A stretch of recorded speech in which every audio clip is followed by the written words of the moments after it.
Okay, I'm going to go ahead and call the meeting of the Coos Bay City Council to order, and let's see. Ryan, can you lead us in the Pledge of Allegiance?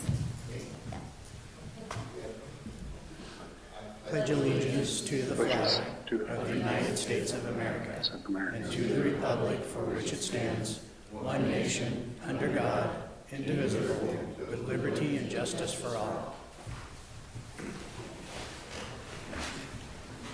And I just want to point out that they were scraping bottom of the barrel today, so I'm going to run the meeting. No, just kidding.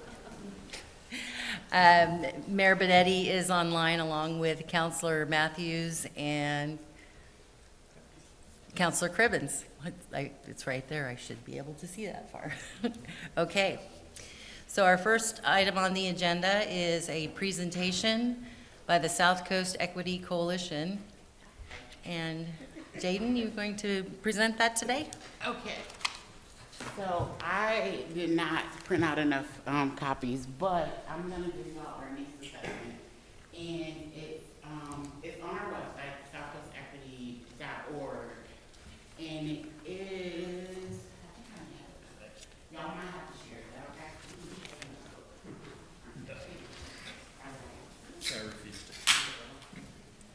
Oh, and I did print out enough. Okay, here you go. And here you go.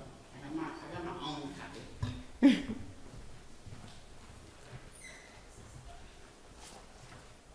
Cool.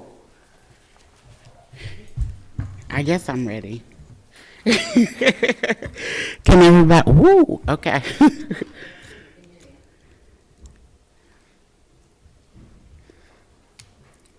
Okay, so first off, my name is Jaden. My pronouns are she, her, and I'm the director of the South Coast Equity Coalition, a regional health equity coalition serving Coos and Curry counties. We are a BIPOC and queer-led organization building on the inherent strengths of communities that we serve. I don't know why I was nervous. I was doing some grounding outside of the room, but it's okay. We're just gonna push on through. I always say setting the table because I am a firm believer in the reason before we just dive into concepts or dive into the work that we do, we have to set the table of why we are even here and why is regional health equity coalitions even a thing across Oregon. So I already did our mission. Regional Health Equity Coalition. So we are a part of 13 regional health equity coalitions across Oregon. One of those being the Confederated Tribes of Warm Springs. And regional health equity coalitions are community-driven, cross-sector groups that are not a part of any governments or coordinated care organizations. So we are autonomous. And what that means is before we can create any programs or any projects, we first need to make sure that our approach is community-centered and also making sure that we're empowering community to be at the table in decision-making processes. I know there's a lot of words on there. I'm not going to read it. I'm just going to wing it, and we're just going to do that. But these coalitions work by meeting communities that are underrepresented and underserved by government or other systems of power where they are at. Meeting people where they're at, I think that's a tenet of cultural humility. I get to be a lifelong learner. I don't come into community saying, I think this is what y'all should be doing, but how can I support you and how would you like for me to show up? The other thing is amplifying their voices in local and state government. I think is really important, and I hold on to Maya Angelou's quote, when I am in spaces, I come as one, but I stand as 10,000. Communities that I prioritize and that I serve hold me accountable to make sure that I've collected their needs and that I'm amplifying them in all of the spaces that we are in, and also that accountability goes to my leadership council as well. You're not just at our table just to say you're at the table, but what are you doing, right? The other thing is we recommend and advise against support of bills based on the stated needs of the communities we serve. So once we do the needs assessments, we also do bill tracking on a state level to see what bills are being rolled out that impact our people that we prioritize. We also offer leadership development and capacity building with community members so they can effectively advocate for themselves. We're not doing it for them, but we're doing it alongside them. So it's always about who are we bringing with us, you know. Back to that, I stand as one, but I come as 10,000. I am ineffective if I am a coalition of one, you know. So that means community members get a seat at the table, community-based organizations get a seat at the table, and all of us work together collectively. We also develop relationships with politicians to help us move bills forward that will further health equity and justice. I love the word justice. Who do we serve? Because I think when you think of like regional health equity coalitions and back to setting the table, so we serve BIPOC communities. BIPOC means Black, Indigenous, people of color, and folks that are living at the intersection of race and ethnicity. Alongside the two LGBTQ communities, this are people living with disabilities, and in our community, specifically there is generational poverty that happens within our community, and so we also wrap our arms around low-income populations and rural populations as well, advocating not on a local level, but also on a state level, the needs that our community have identified.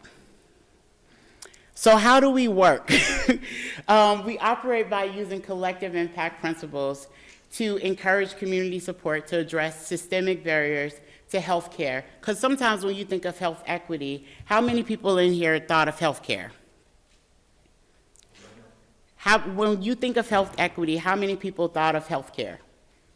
Right? I see some hands, you know. So like health being a barrier and equity being a barrier, because always when you think of equity, you're like, are you talking about houses? You know, and no, we're not talking about equality, we're talking about equity. And health equity for me has been defined as the things that happen before I even come to the doctor's office. So if I'm not feeling safe in my community, if there's no visibility, no representation, if I feel like I can't engage in local government, how am I actually going to be a human or community member that's thriving and utilizing the systems, right? And so when we put an equity lens to things, we say, okay, I'm participating in the system, but who is not out at the table?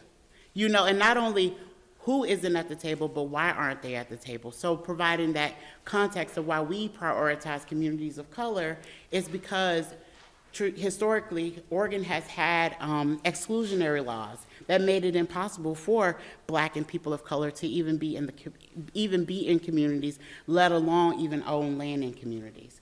So when we think about health equity and why this push for diversity, equity, and inclusion, we start looking at, well, add some context, some historical context to what really happened. Okay, we are created by communities most impacted by systemic inequities. The Oregon Health Authority investment in RECs is an example of leveraging systemic support and dedicated funding by institutions. This model serves to increase trust between marginalized, and I don't even like the use of marginalized communities, because if we are having conversations about who needs to be empowered, how are we empowering them if we always say marginalized? So a lot of the language that we can use is under-resourced, underrepresented communities. So I love this. Our work is seated in a people-centered approach that prioritizes historically underserved and underrepresented communities along Oregon's southern coast. We work collectively with state agencies, community organizations, and grassroots coalitions to mitigate barriers that block our priority populations from thriving. So sometimes when we have conversations around what anti-racism work even looks like, a lot of times we leave out joy. So when we have pride in our communities, that's joy. You know, that's a part of the work. When we have events like Juneteenth in our communities, that's joy. When we have events at the library that are culturally specific, because a lot of times when you are a person of color in communities, we look at the percentages. We say, well, they only represent 2%, or they only represent 3% of our community. Well, if that percentage is really low, why are we not effective in engaging that 2% of our population or that 1% of our population? So going back to the justice part, I love data justice because a lot of times when you think of the numbers like the quantitative data, right, which is like the census, we have to now ask ourselves who are left out of those numbers and those percentages. How did they engage community members that are typically unreachable, right, in a way to have them reflected in our numbers, in our data that we do collect? So a lot of times I've been leaning towards the qualitative, the storytelling aspect, because you don't get storytelling. I call it the meat and potatoes of data justice. You know, it's all in the stories, because you don't get the stories by looking at the percentages and looking at graphs. Okay, so some of our things that we've been working on are starting up a Curry Hispanic Coalition, a bilingual multicultural space for Latinx and Hispanic Curry residents that double as a space for advocacy and resource sharing. We actively support and resource the Latinx Culture Club at Marshville High School. Another thing is Soul Food Sunday. How many times when you think of soul food, you're like, okay, Jaden's gonna be there, I know she's cooking. Well, this was a space because what we saw in our needs assessment was, one, our African-American population, biracial and triracial folks were being bullied in schools and in communities. So when we think of the anti-racism work of it all, it goes back to how are we empowering folks and where does joy lie? So we hold the space every last Sunday of the month, where we can bring our Black community together. And in doing that, we also started the Black Student Union at Marshville High School. Now we actively have a Soul Food Sunday where there brings Black folks together, but also now you have those Black folks, the adults, right, the caretakers of community, now going in and providing representation in school spaces. So where does advocacy lie in all of this? So empowering advocacy and strategizing ways to support other communities who are under attack in other places of the world. I think when we start looking at things where we're like, wait, what's happened locally? We kind of miss that we are also a part of a global majority. And so when we saw like attacks from Governor DeSantis in Florida, on BIPOC communities, what we were seeing was, okay, like when that shows up, whether it's in TikTok, whether it's in social media land, but it also shows up in our communities as well, and in our school boards, in our city governments and things. So it was really important to make sure that I just asked the students, I was like, what do y'all want to do?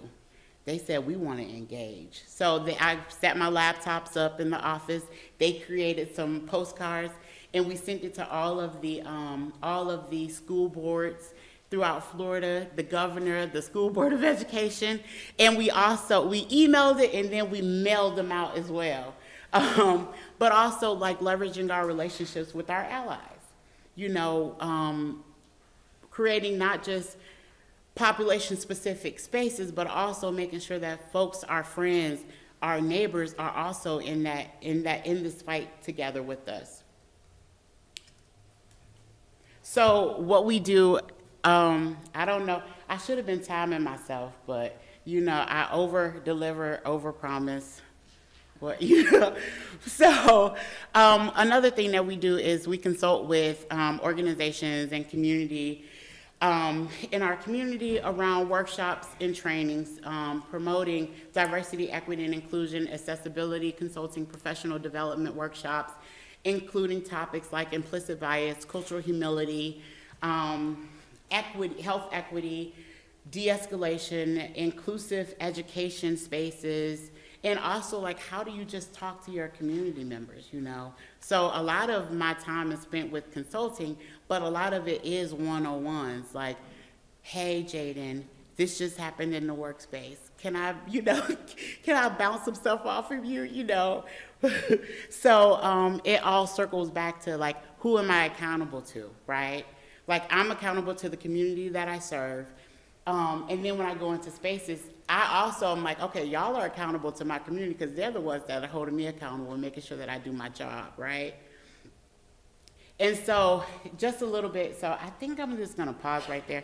Another thing that we offer are mini grants and scholarships to BIPOC communities, and also mini grants to community organizations that are serving our priority populations. And where the consulting comes in, because as you know, working in the 501c3 fields or sector, you don't just get pass-through funding to do the work. So the consulting comes in because I feel like it's important to make sure that those mini grants and scholarships are rolling all year round. And so all the dollars that I get from doing the consulting work goes back into the organization in forms of mini grants and scholarships. Okay, I just want to touch on the last page, and then I promise I'll be done. Okay, y'all should have been timing me. So some of the things that we have recognized, and this is going to be on page 38 in the needs assessment. Some of the things that we identified that was a common thread across all of our priority populations was theme number 1 was community saves lives. Spaces to feel belonging, receive support, and experience identity-specific joy promotes life-giving connection and fosters resilience. Theme 2 was schools are vital points of intervention. For Black students, 2S LGBTQIA students, and other frequent experience of microaggressions and discriminations interfere with learning. When discrimination goes unchecked, students feel unsafe and unsupported in their schools. For Latinx students and families, schools are a gateway of setting for engagement, a key point of contact from which families can be connected and support in services. Theme number 3 is it's time for a culture shift within healthcare. There is a pressing need for access to diverse healthcare providers who have education and resources that enable them to effectively serve our priority populations. For Black communities, not feeling heard or understood by white providers is a barrier. For Indigenous communities, the number of unavailable healthcare providers contracted through Indian Health Services is limited, making timely access impossible. For Latinx communities, lack of affordable insurance and language barriers. I had gotten into 10 fights, and only thing I had to do was just listen to them and say, what are some of the things that you need?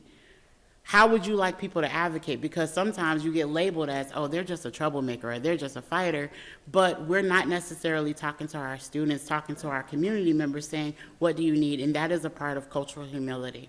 So just before I leave, when we start looking at our privileges, right? I have privilege, everyone has biases, we come to the table. We get to ask ourselves, who am I accountable to?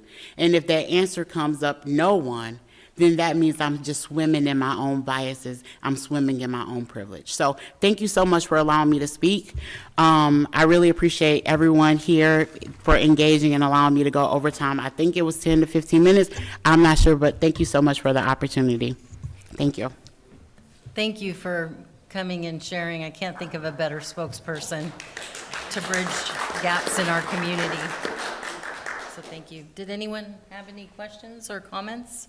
I'll just say, with being on the United Way board, mild bias, that I appreciate the work the group does.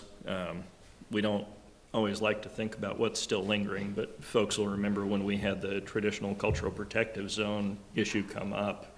We didn't agree with them, but some of the individuals we had coming out were coming out to the point of questioning why Indians have rights. Why can they vote? Well, somebody asked, where were they during World War II? Well, the federal government said our tribe doesn't exist here. And then when North Bend had its issue around the racial issues, my ex-wife was still a local reporter, and we got a 3-page handwritten death note from the Sons of the Confederate Nation. So some of those folks are still out there, and especially the work that y'all do around folks with disabilities, because that's my primary work. Just the health advocacy in particular strikes with me, because clients we get with severe anxiety, the number one problem they run into at the hospital often is if they do have a heart episode, the most common misdiagnosis is anxiety attack, and anxiety attacks misdiagnosis is a heart issue. And sometimes when one of the medical professionals sees in the file a history of anxiety attacks, they don't look into it far enough to realize this is an actual medical heart emergency.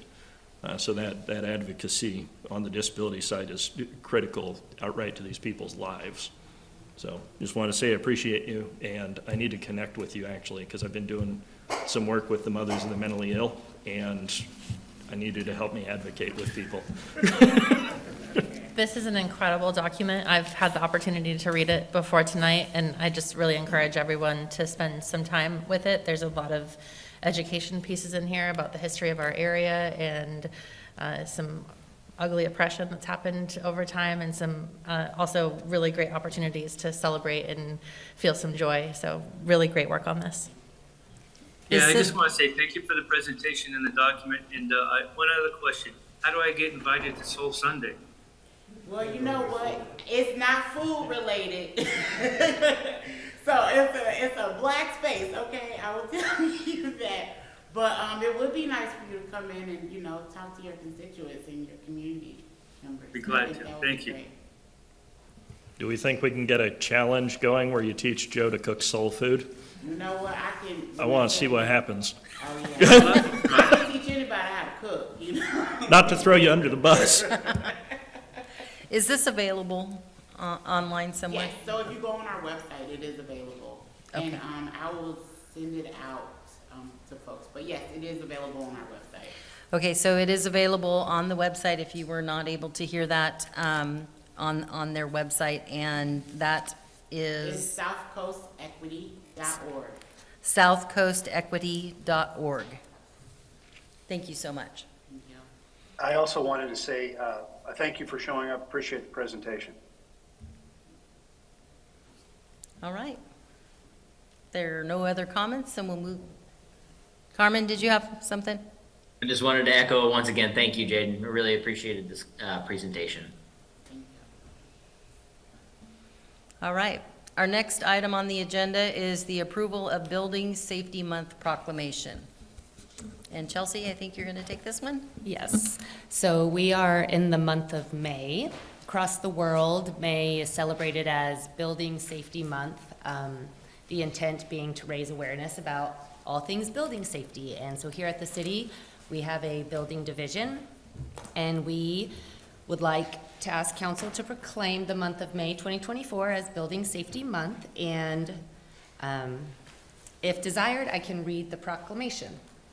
Okay, so whereas the city of Coos Bay is committed to recognizing that our growth and strength depends on the safety and essential role our homes, buildings, and infrastructure play both in everyday life and when disasters strike, and whereas our confidence in the resilience of these buildings that make up our community is achieved through the devotion of vigilant guardians, building safety and fire prevention officials, architects, engineers, builders, tradespeople, design professionals, laborers, plumbers, and others in the construction industry who work year-round to ensure the safe construction of buildings.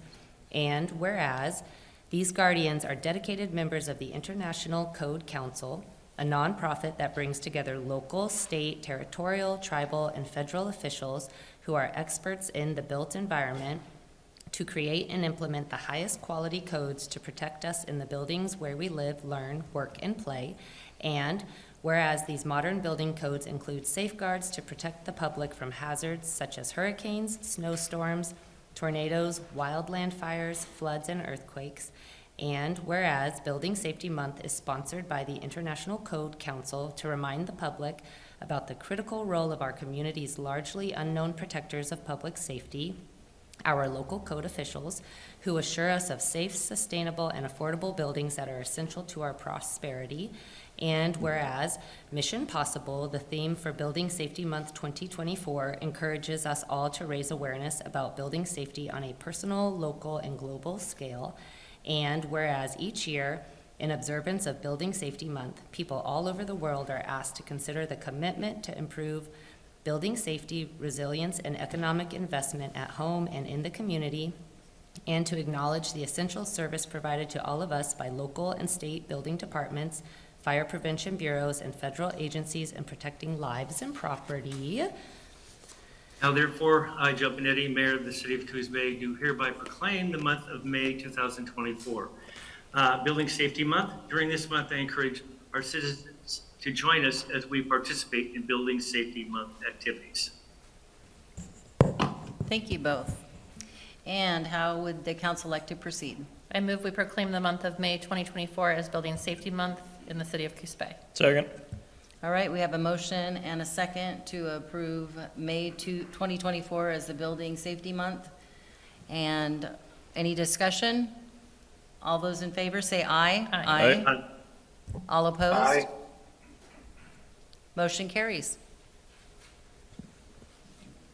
Our next item is approval of Mental Health Awareness Month and the proclamation. Thank you. I will take that, start us out. So May serves as Mental Health Awareness Month. This is an annual observance that's dedicated to raising awareness and understanding around mental health issues. This has roots in mental health advocacy efforts dating back to the 20th century. It began in the United States in 1949 when the organization Mental Health America designated May as Mental Health Month. And this is again to just bring awareness, raise awareness about mental health issues and promote the importance of mental wellness. Over the decades, this month, this awareness month, has evolved into a global observation with countries around the world recognizing May as a time to focus on mental health awareness and education. Advocates use this time to encourage open conversations about mental health, share resources for support and treatment, and advocate for policies that prioritize mental health care. So, that being said, I can read the proclamation. Whereas the area that someone lives in plays, sorry, let me start over. Whereas the area that someone lives in plays a significant role in their overall health and well-being, and whereas surroundings can impact if, how, and when a person's needs are met, which in turn affects mental health, and whereas having safe, stable, and healthy home conditions set the foundation for achieving and maintaining good mental health, and whereas with early and effective interventions, those individuals with mental health conditions can recover and lead full, productive lives, and whereas each business, school, government agency, healthcare provider, organization, and citizen share the burden of mental health problems and have a responsibility to promote mental wellness and support prevention efforts. Now therefore, I, Joe Benetti, the Mayor of the City of Coos Bay, do here proclaim the month of May 2024 to be Mental Health Awareness Month. During this month, I call upon the citizens, government agencies, public and private institutions, businesses, and schools in the Coos Bay to recommit our community to increasing awareness and understanding of the mental health. The steps our citizens can take to protect their mental health and the need to appropriate and accessible services for all people with mental health conditions. All right, thank you. I would entertain a motion by the council.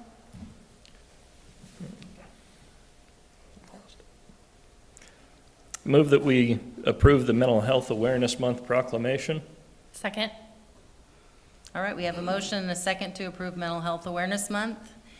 And do we have any discussion?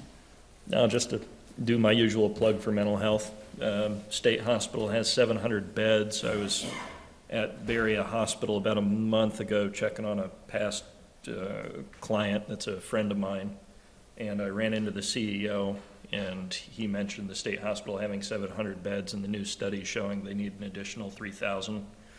I'm going to connect over the mothers of the mentally ill that I've been working with. We're putting together a list of individuals, family, and caregivers who've lost their lives to their patients recently, who they had been trying to get assistance through the state hospital, and there's a unfortunate list of that. A couple of years ago, there was a gentleman out here who was trying to get his nephew help, and he said it's not going to happen until his nephew kills him, and a couple months later, his nephew killed him. So, yeah, the status of those things is something to always have in mind. Thank you. Any further discussion? All right, all those in favor, say aye. Aye. Aye. All opposed? Motion carries.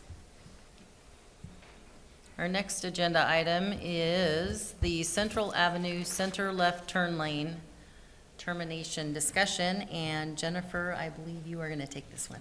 Thank you. I'm going to ask Christine that she brings up an exhibit. Oh, got it. Thank you.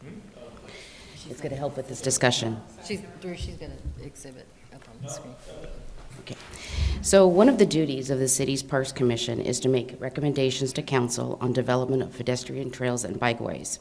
So city staff has identified the eastbound travel surface of Central Avenue between 11th Street and Ocean Boulevard as in need of repair. The commission recommends that the inclusion of bike lanes be considered for this project. Staff investigate the feasibility of this and believes this can be implemented provided a few changes occur in this area.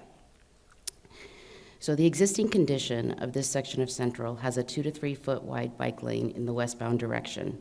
There's no bike lanes in the eastbound direction and a 7-foot turning lane between 12th and 13th Street. In order to install a legal westbound bike lane and a new eastbound bike lane, several things must occur. The first thing is the 7-foot wide center turn lane on Central Avenue between 12th and 13th Street must be removed. Removing the center turn lane has the potential to cause stacking in traffic, so staff coordinated with Kim Parducci of Southern Oregon Transportation. She looked at this intersection and she does not believe it's going to cause a significant concern. But should we move forward with final design, that is definitely something that we will look at to make sure that we don't reduce the level of service in this area. Another reason that supports removing this center turn lane is both the city's engineering standards and the 2020 Transportation System Plan, otherwise known as the TSP, has a turning lane minimum width requirement of 14 feet. The existing 7-foot wide center turn lane is not compliant or safe. So the city's 2020 TSP and engineering standards has a standard 6-foot wide bike lane. This section of Central Avenue has a physical constraint in the form of a retaining wall along the southern side of the road. This wall limits the width of this road section, and even with the removal of the center turn lane, a 6-foot wide bike lane doesn't fit. However, the Oregon Administrative Rules allows for a 4-foot wide bike lane should a 6-foot bike lane not be practical. Should council direct staff to move forward with removing the center turn lane to install bike lanes, staff can employ the OAR to install a new 4-foot bike lane on the eastbound side of Central Avenue and restripe the westbound bike lane such that it's also 4 feet in width. While a 6-foot bike lane is standard and desirable, a 4-foot wide bike lane is compliant with local and state standards, and it's an improvement to the existing condition. So understanding the removal of the center turn lane in this area has the potential to impact the neighborhood. Staff sent out 2 letters to the surrounding property owners and residents, informing them of this potential change. We told them that we were going to present tonight as well. To date, staff only received 1 email, and that was a letter of support. If council approves of this concept, staff will contract with an engineering firm to perform final design for the Central Avenue project.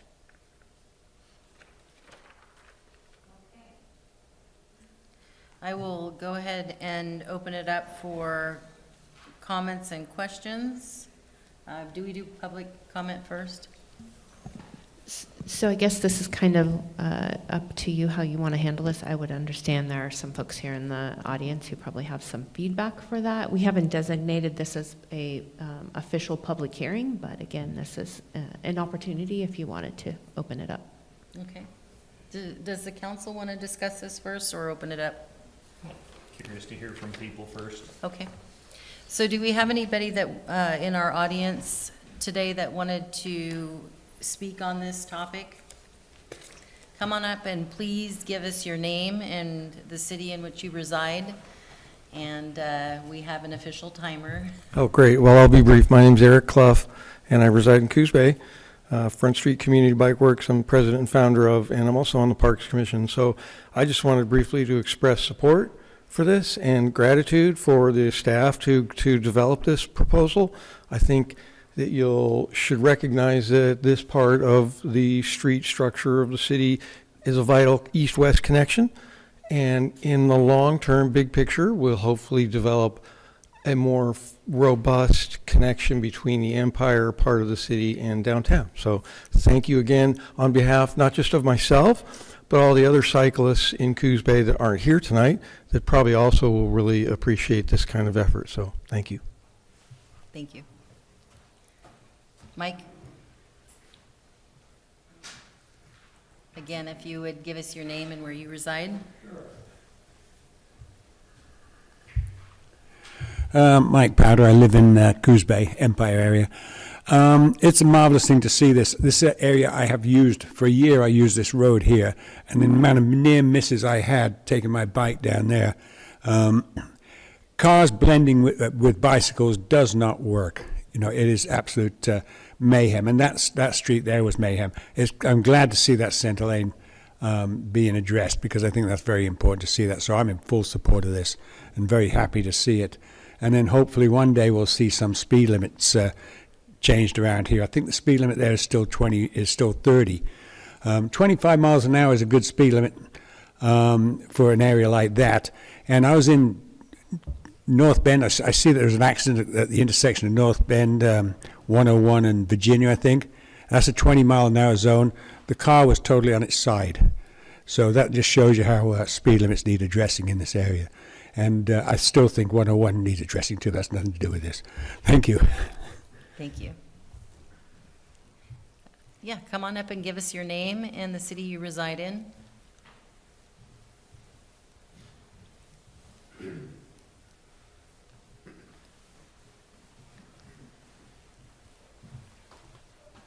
My name is Jason Mortnick, and I live in Coos Bay, very close to this intersection or this area.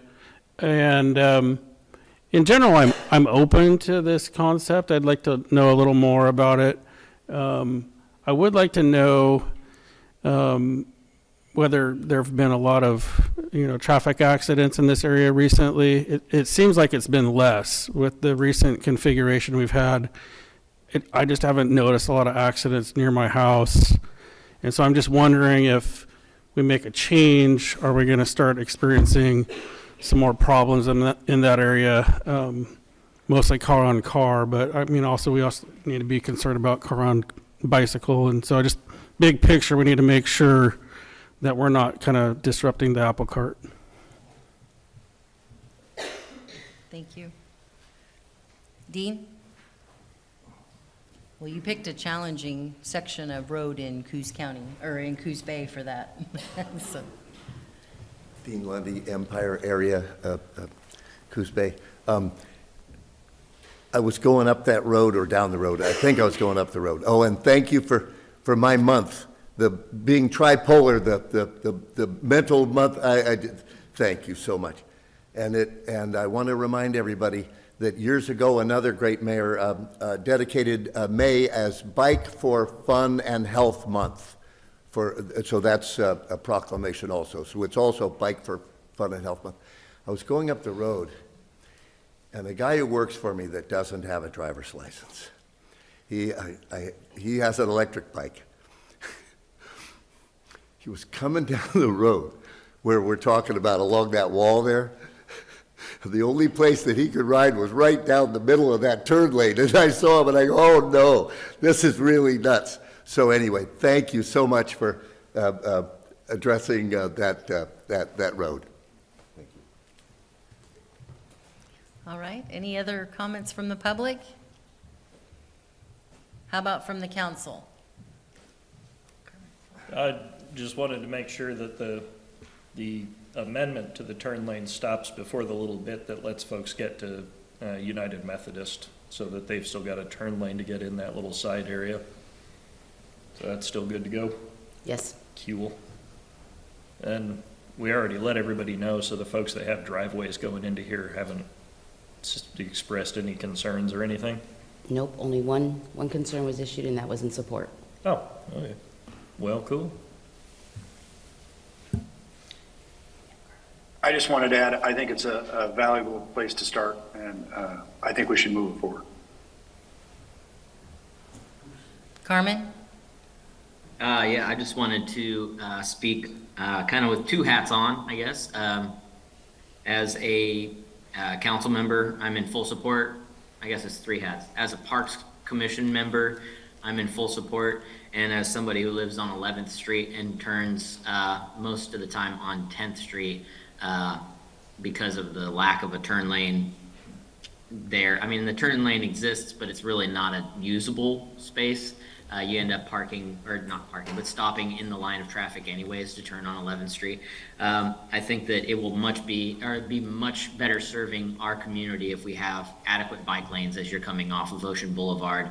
That thoroughfare for bikes is an asset. The ability to go towards Empire and have adequate bike lanes is something we can always work on, but we are in a really good start. And this little connection right here that we're looking at is a pinch point that gets kind of squirrely, little dangerous. So as someone who's ridden this route a lot, it's something that I'm really glad that we have found a solution. I just want to say kudos to the staff for working on this and putting it in their focus. It's been great to see something happen since the Parks Commission's kind of taken up the helm on bike safety and infrastructure. And I just wanted to also kind of echo Dean Lundy's comments on Bike Month. Speaking of Bike Month, tomorrow we are tomorrow is National Bike to School Day, and we are doing a bike to school event to the Lighthouse School. We're working with the police department's aware of it, the fire department, and all these other people are kind of joining in, and we're really excited to see a focus on biking infrastructure and just awareness in general. And speaking to Jason's comments about hopefully it doesn't bring about more accidents, I really hope so too. I'm hoping that maybe the presence of more bicyclists will help people to just slow down a little bit. I know that as a bicyclist myself, people are paying attention.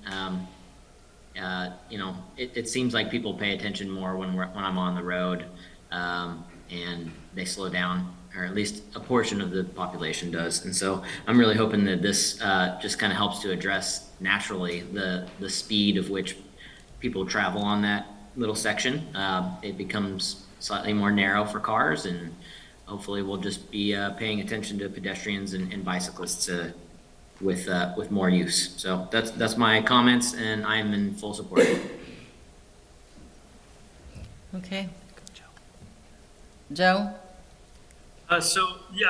First, Jennifer, I'd like to address Jason's concern. Kim Parducci is someone that we use to look at our traffic a lot, do we not? Correct.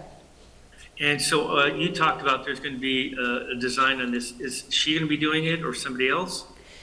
So, no, we'll probably coordinate with one of our local civil engineers, and then they'll probably sub out this analysis to whoever they typically work with. All right, so the point being is that we're going to make sure this is safe before we implement it. Absolutely. Right. So again, I think anytime we can implement a bike lane, I think we should, and this is great that we can do this, and I agree with Mike that if we can have this go all the way out to Ocean Boulevard, and which we have a lot, but connect all the way out to Empire, that's wonderful. So any opportunity that we can put a bike lane in, I definitely support, so I appreciate it, so thank you. Okay. So I guess I'm last. I'm questioning some things. I am concerned. It's a very, as a kid, this is where all my friends lived. Top of Central, just off the rock wall across from that really big choke point there, and up 11th Street. So I traveled Mingus Park, all of that area pretty significantly as a kid, and I did it on my bike. So I understand the necessity, but I want to make sure, because Kim also isn't here at 7:30 in the morning, and major times of day when we have buses and a lot of travel already being backed up in that section of highway. So I just want to make sure that we are not impacting the homes and also people that are trying to get to downtown. Getting them to downtown is important. We don't want them to choose another route to go through another city to get to downtown.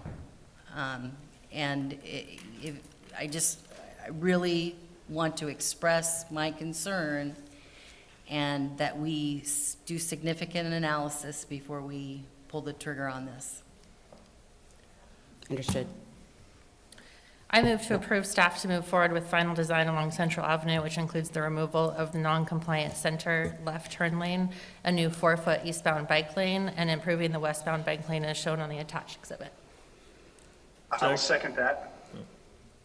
Okay, we have a motion and a second to approve moving forward with the final design along Central Avenue, including the removal of a non-compliant center left turn lane, a new 4-foot eastbound bike lane, and improving the westbound bike lane as shown on the attached exhibit. And any further discussion? Yep, I got a quick little, I guess, just a response to your point. I think all those points are great, and you're right, we don't want people having to go alternative routes to downtown. I mean, that is a main thoroughfare. I think the intent, at least from my perspective, is to encourage and provide infrastructure for alternative types of transportation to downtown. And I think that this is a great solution for that. I think that the reason why we don't see as many bicyclists in downtown as I would hope is because of the lack of infrastructure. And I'm hoping that if you build that infrastructure, more people will choose to ride their bikes, will reduce congestion, will provide a healthier community, and reduce our emissions. I mean, there's just so many benefits to getting more bikes downtown and to making it safe for people of all different economic levels to be able to participate in the transportation of downtown Coos Bay. So that's my goal with it, and I concur. We need to make sure that it's safe for everyone, including cars. But cars have had their fair share of infrastructure built, and just looking for more on the bike side. That's all I have. Any further discussion? All those in favor say aye. Aye. Aye. Aye. All opposed? Aye. All opposed? Nay. All right, our next item on the agenda is the consideration to award Ross Inlet Road emergency repair. And Jennifer again. Yep. Okay, on Tuesday, March 19th, staff was alerted to a landslide on Ross Inlet Road in East Side. Upon arrival, staff observed approximately 180 feet of failed roadway. Staff placed the appropriate signage, alerting the traveling public of the damaged roadway. On that same day, staff reached out to Geostabilization International, GSI, to provide a cost estimate for design and construction for a permanent repair. Staff met with GSI on site, and it was GSI's belief that the site will continue to fail if it is not repaired. Further damage can and will occur, and repair costs will only get more expensive. GSI is a design and construction company that performs this type of work on a regular basis and recently performed a similar repair to the Coos River Highway. GSI has worked successfully for the city in the past. I just mentioned the Coos River Highway just a couple months ago. They've also worked on that same road, different section in 2016. They also have repaired West Park Road as well in 2016. So due to the emergency nature of this project, the city's procurement rules allow for approval of emergency contracts in excess of $100,000 due to the substantial risk of loss, damage, or interruption of services. GSI is strategically suited to not only engineer the repair, but also perform the repair as they have for the city on previous occasions. They have the expertise, engineering, and construction equipment to perform this type of work in a fraction of the time because they have the capability of doing both design and construction in-house. And the work we're talking about is basically utilizing a technology called soil nails. GSI, once under contract, can mobilize within 2 to 3 weeks. In conclusion, staff is recommending approval of awarding the project to GSI in accordance with the city's procurement rules for an emergency contract for amount not to exceed $458,005, which includes a 15% contingency. Funds for this project will come from Fund 45 capital improvements. All right, I'll open it up for any comments from the public. And sensing none, any comments from the council, questions?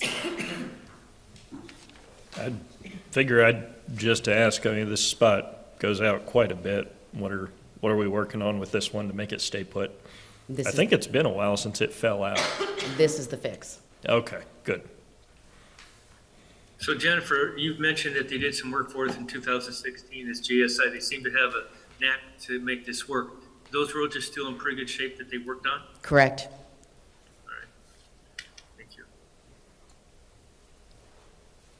All right, any further questions, comments? How would you like to proceed?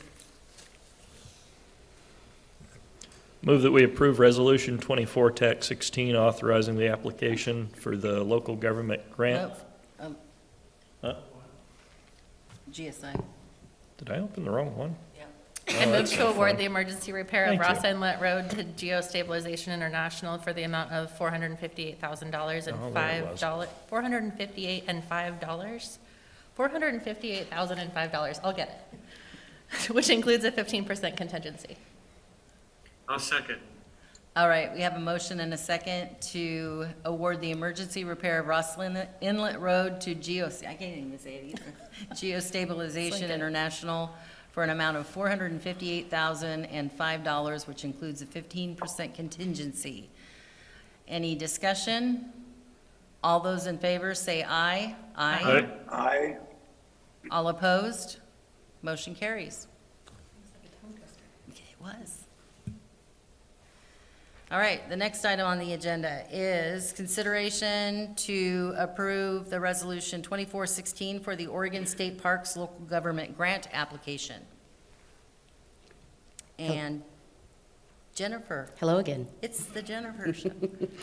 Okay, so City Council approved $50,000 for the fiscal year ending 2024 budget for the Parks Commission to contract with the grant writer.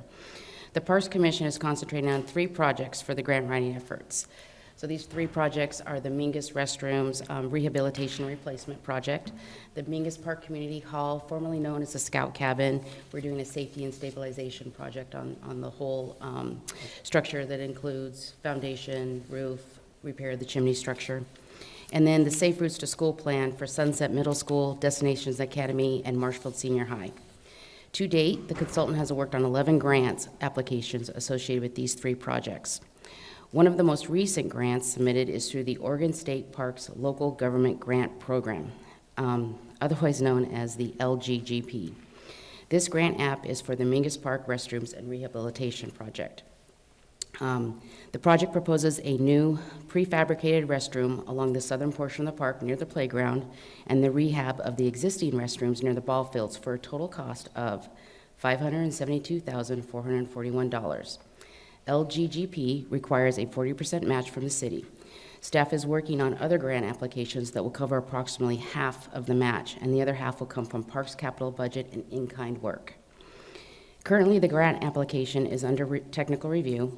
If the application passes the technical review, it will be moved forward to the LGGP Advisory Committee that meets later in May. The LGGP received a total of 60 applications this year for a total grant request of $37 million, and the program has available funds of $34 million. Additional information has been requested by Oregon State Parks. Staff has responded to all of the requests with the exception of one item. The grant application requires a resolution from the City Council supporting the grant and the proposed project. Attached to the staff report is a resolution for Council's consideration. Okay. And what are we currently using for restroom facilities in the park? We're using Santa cans? Correct. And we've been doing that since fiscal year 2021? I'm not certain of that number, but it sounds close. Yeah, it's about 4 years and about 73,000. And that's just a couple? That is correct. We only have the 2 over in the main park? And then the ball fields, they have to bring them in when they have special events. Okay. Any other questions? Any public comments? All right, I will entertain the question. I move to approve Resolution 2416, authorizing the application for the local government grant program for the rehabilitation and replacement of the Mingus Park restrooms. Second. All right, we have a motion to approve Resolution 2416, authorizing the application for the grant for Mingus Park restrooms. Any discussion? All those in favor say aye. Aye. Aye. All opposed? Motion carries. And up again, we have Jennifer to approve the invoice for emergency sewer repairs at Commercial Avenue and Second Street. Okay. So on Tuesday, March 19th, a depression was observed in Commercial Avenue near the 2nd Street intersection. The city's Water Quality Division investigated, and a large sinkhole was discovered. The cause of the sinkhole was a collapsed 27-inch sewer main that was originally constructed in 1954. While this seems like a very old section pipe, it is, but the city has a 5-year rotation in where they inspect every foot of pipe. In total, we have 90 miles of gravity in our city. This specific section of pipe was last cleaned on December 7th, and no deficiencies were identified at the time. The depth of the sewer main is approximately 15 feet. The sewer line serves the residential area around the Mingus Park and a large portion of the downtown area. Due to the depth, the special shoring equipment that would be required, staff could not repair this in-house. Staff contacted Knife River, and they mobilized the very next day. City staff bypassed sewer flows around the work zone for 2 days while Knife repaired the failure. In total, 20 feet of pipe was replaced and a manhole was removed. The manhole was a remnant of when the city system used to convey both storm and sewer, but in the 1970s, as a result of the Clean Water Act, we separated these two systems. So we removed that manhole, and by removing that manhole, we removed 2 connections from the system that could potentially fail or cause inflow and infiltration into the system.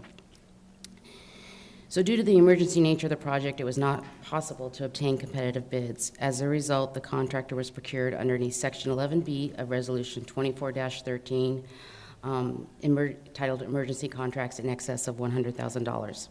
This language states the board may enter into a public contract in excess of $100,000 if prompt establishment and performance of the contract will preserve public funds and prevent uninterrupted government services.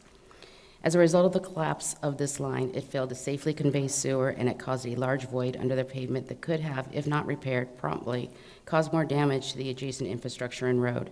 Not repairing this failure in a timely manner would have caused public health and safety issues. Knife performed this work on a time and material basis for $87,500. Staff recommends approving the invoice in accordance with the procurement requirements. These funds will come out of Fund 29. Every year we plan and have a budget for these unknown situations, so staff has budget to cover this invoice. Okay, thank you. All right, we'll open it up for any comments from the public first, and then to the council if you have any questions, discussion. Carmen? I was just gonna say, I'm so grateful that we have services in this area that can address these issues. So just kudos to Knife River for jumping on it and making it workable for us. So I'm in full support. All right. Any other discussion or questions before we go to the question? Yeah, I just want to remind the council and I think the citizens, that's why our sewer rates, unfortunately we have them and they continue to go up, but it's so we can cover these kind of costs. And we've had multiple times throughout the year. I think we allocate around $1 million a year for this type of thing, Jennifer, repairs and upgrades, am I correct? Yes, that's the desired amount. So, I think it's important. I know I hate to pay more like everyone else does, but these are the reasons we have these, and that's the reason we have the infrastructure to be able to fix it and keep it in good shape. So, just my comment. Thank you. Good points. All right, I'd entertain the question. I move to approve the invoice for emergency sewer repair at Commercial Avenue and Second Street for the amount not to exceed $87,500. Second. All right, we have a motion to approve the invoice for emergency sewer repairs at Commercial Avenue and Second Street for $87,500. All those in favor say aye. Aye. Aye. Aye. All opposed? The motion carries. And our next item is the approval of an alternate public access associated with Date Avenue vacation application. Jennifer. So if I can ask Christine to help me out and bring out the Date Avenue vacation PDF for the council and audience. A vacation application for the Date Avenue right-of-way east of North Front Street has been submitted to the city. We've worked through a lot of these maybe challenges associated with this one. There's only 3 items that staff has been working on that's left in order to carry this application forward. So the first item, the first one I want to talk about is staff is working with the Division of State Lands, and it appears DSL has no objection. However, they are requesting a vacation acceptance document be crafted. This document would identify the DSL ownership, and that's just the waterward side of the 1904 ordinary low water line, and ensure the land is not granted to any other party but DSL. I attached an example that we received from DSL, and we are currently crafting this document. I've also spoken to the applicant, and she does not have any concerns with this. The second item involves Coos Bay's Resolution 90/91-14, which states any vacation request within 1,000 feet from Coos Bay Harbor must notify the Oregon International Port of Coos Bay. Port staff has confirmed receipt of this request and will bring to their commission in May. In general, Port staff did not see any issues with this request as long as the city would retain a public access. I did send off an email to the port confirming that they were going to be meeting this week. In all honesty, I just sent it today, so I haven't received back confirmation on that. So the last item, and the reason for the staff report and action item request involves the Oregon statewide planning goals and guidelines, specifically Goal 17, which states, local government, in coordination with Parks and Recreational Division, shall develop and implement a program to provide increased public access. Existing public ownerships, rights-of-ways, and similar public easements in coastal shorelands which provide access to or along coastal waters shall be retained or replaced if sold, exchanged, or transferred. Rights-of-way may be vacated to permit redevelopment of shoreland areas provided public access across the affected site is retained. So what does that mean? To be consistent with statewide planning goals, if the Date Avenue is vacated, then another public access must be granted. The applicant owns 1100 North Front Street. And if you can scroll to the north. So that's that area there, you see the 1100. The city owns that triangle lot immediately to the north of 1100 North Front Street. The applicant is proposing giving the city that red and yellow hashed area in exchange for the Date Avenue vacation. If this proposed public access is acceptable to council, it is staff's recommendation to do a lot line adjustment to incorporate this area into the city-owned lot immediately to the north. Once these 3 items have been satisfied, staff can bring the application to council for approval, consideration. If the proposed public access is acceptable to city council, and regardless of whether or not it will be incorporated in the existing city property or stand alone as a tax lot, a survey will need to be performed and a legal description will need to be crafted. Staff reached out to a consultant, and the survey was estimated to be approximately $7,500. Staff is requesting direction from council regarding the survey. Specifically, does council want the city to absorb the cost of the survey?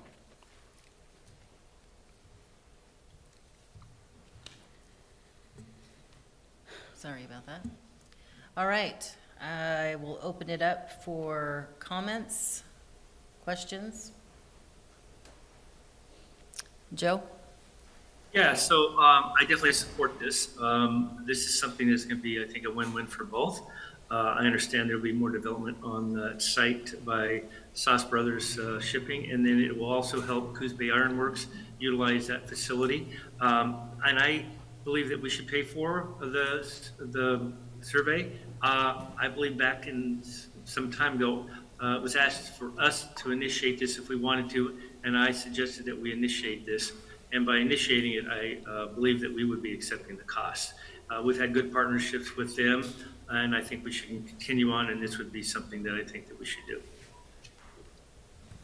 What would our exposure be for adopting all the pilings? If I remember right, when they're in the water, the EPA gets involved in everything, and I think they're still sitting there. If we don't do anything, I Yeah. don't think there's an exposure, but it's a valid question. If you'd like, I can investigate more. Yeah, I'm curious. I think Jennifer's right, if I remember correctly. There's no problem unless you take it out. If you take them Yeah. out, then you have to mitigate it. That happened with Coos Bay Village when they did those pilings down there. Jennifer, you can talk to Daniel Graham. I know he did that to install those with the intent with putting a dock there. So, but I think there's got to be some mitigation. I'm not sure that anyone wants to remove them. They're kind of a nice view. At least that's my opinion when I walk down that way. So. Yeah, it was what I thought it was, but I didn't want to guess. Counselor Matthews, did you have something? Yeah, in addressing those pilings, I believe Daniel at Coos Bay Village got credits for pulling those pilings out to replace them with better alternatives. So I hope that would be the option. I do see this being of benefit for public access and waterways, and those pilings actually kind of make it a little bit more difficult to get in and out. So I'd personally like to see them be, I guess, looked at so that we can figure out maybe a better solution for entering that waterway there. But that would be my main concern. But I think it looks like a good idea, good swap. All right. Anyone else? All right, then I would, how would you like to proceed? Council?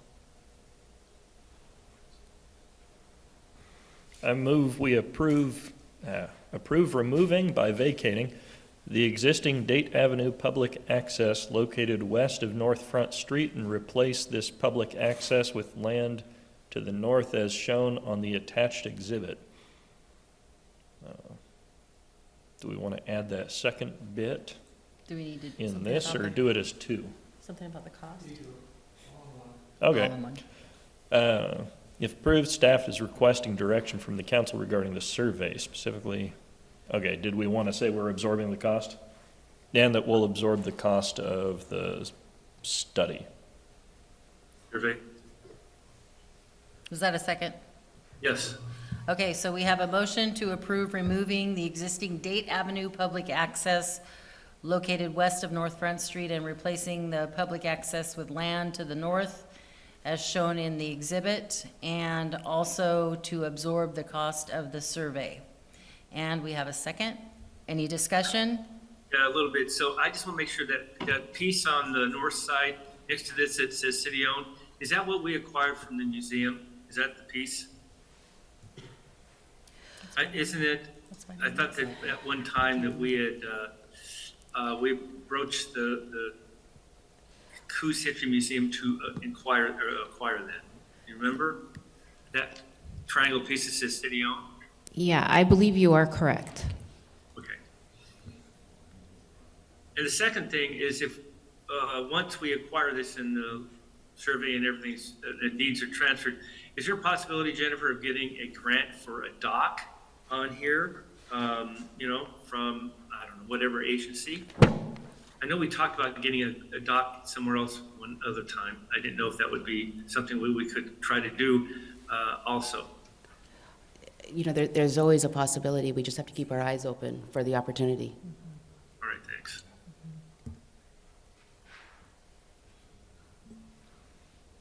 All right, any other comments, questions? Then I will propose the question. All those in favor, say aye. Aye. Aye. Aye. All those opposed? Motion carries.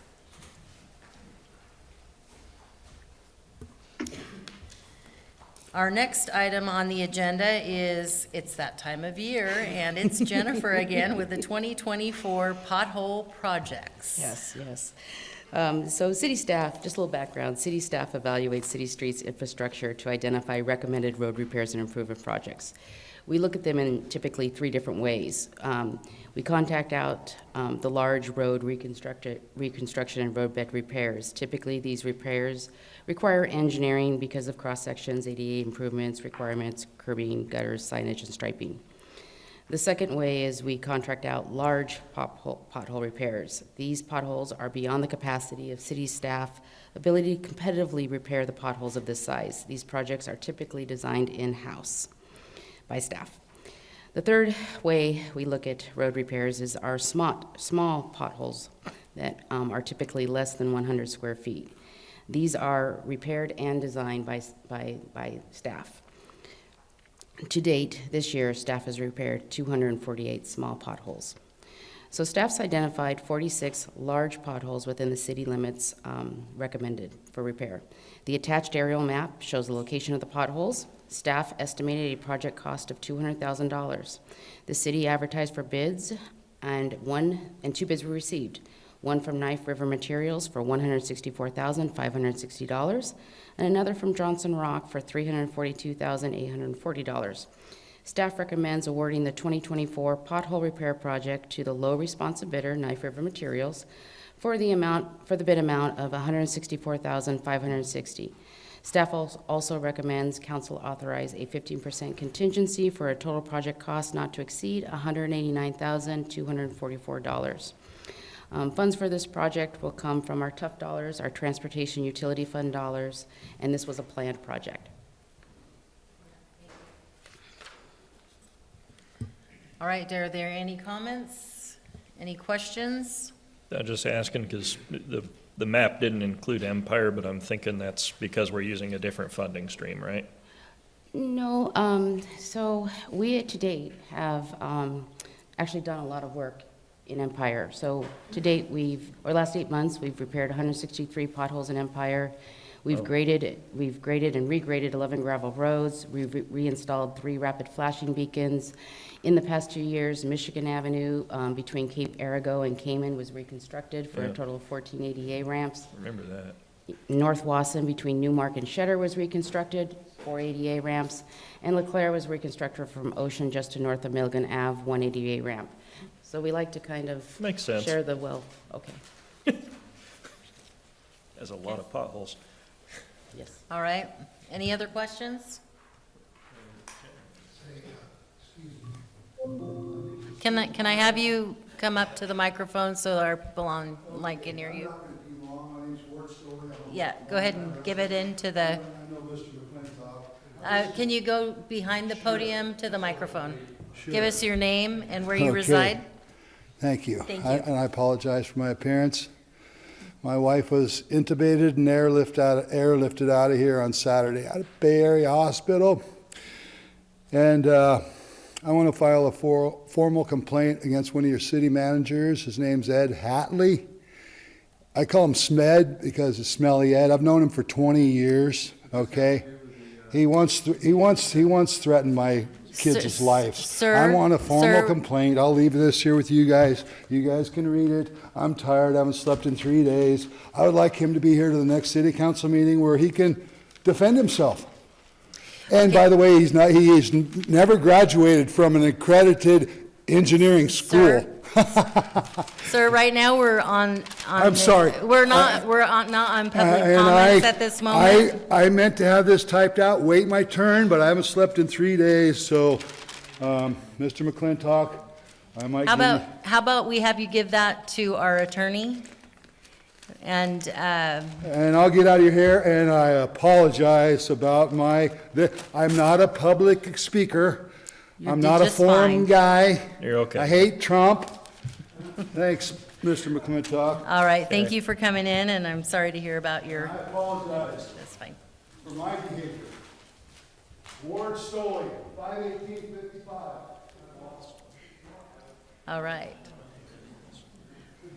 Any other comments from the council? No, I would entertain the motion.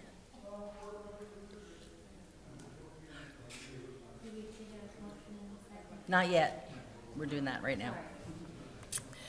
Okay. I move to award the contract for the 2024 pothole repair project to Knife River Materials for $189,244, which includes a 5% contingency. Do we have a second? Second. All right, we have a motion and a second to approve the contract for our pothole repair project this year for $189,244, which includes a 5% contingency. A second. Any further discussion? All those in favor say aye. Aye. Aye. All opposed? Motion carries.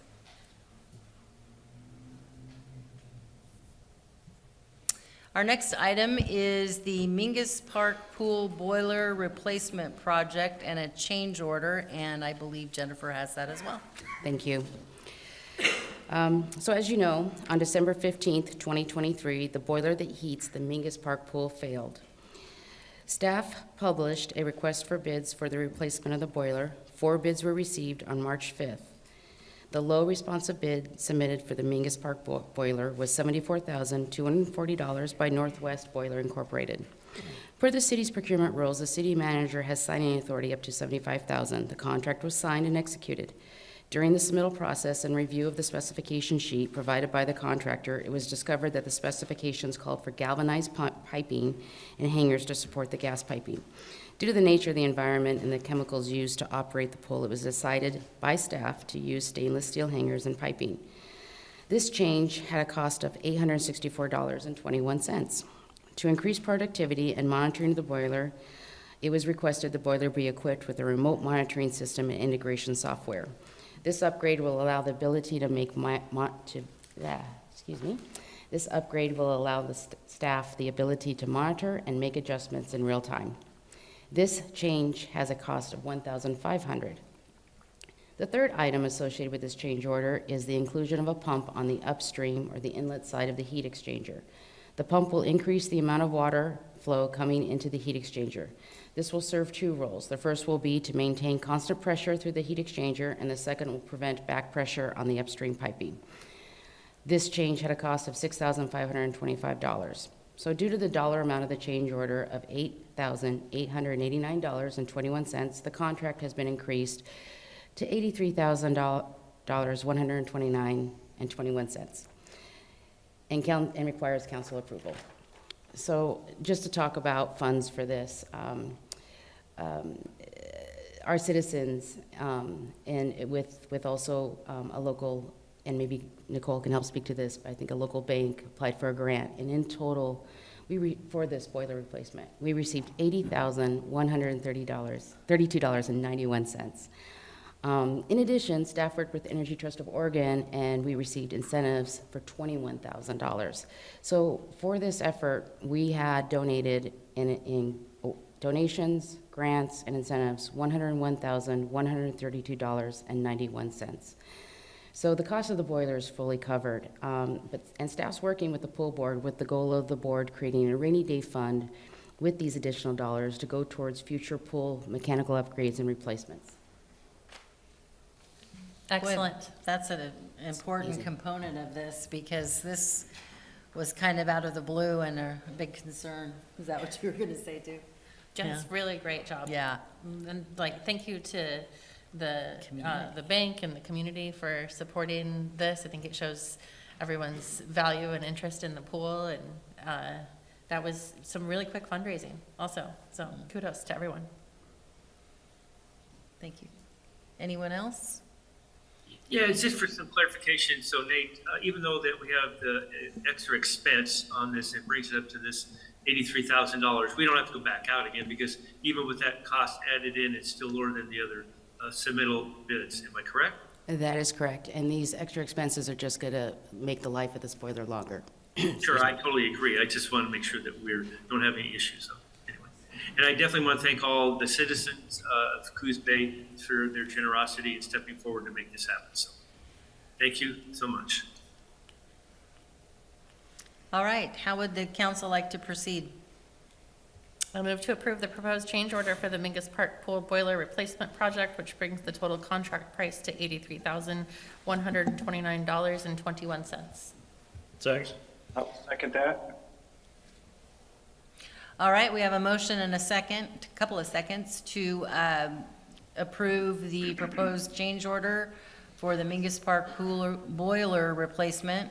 That brings the total price to $83,129.21.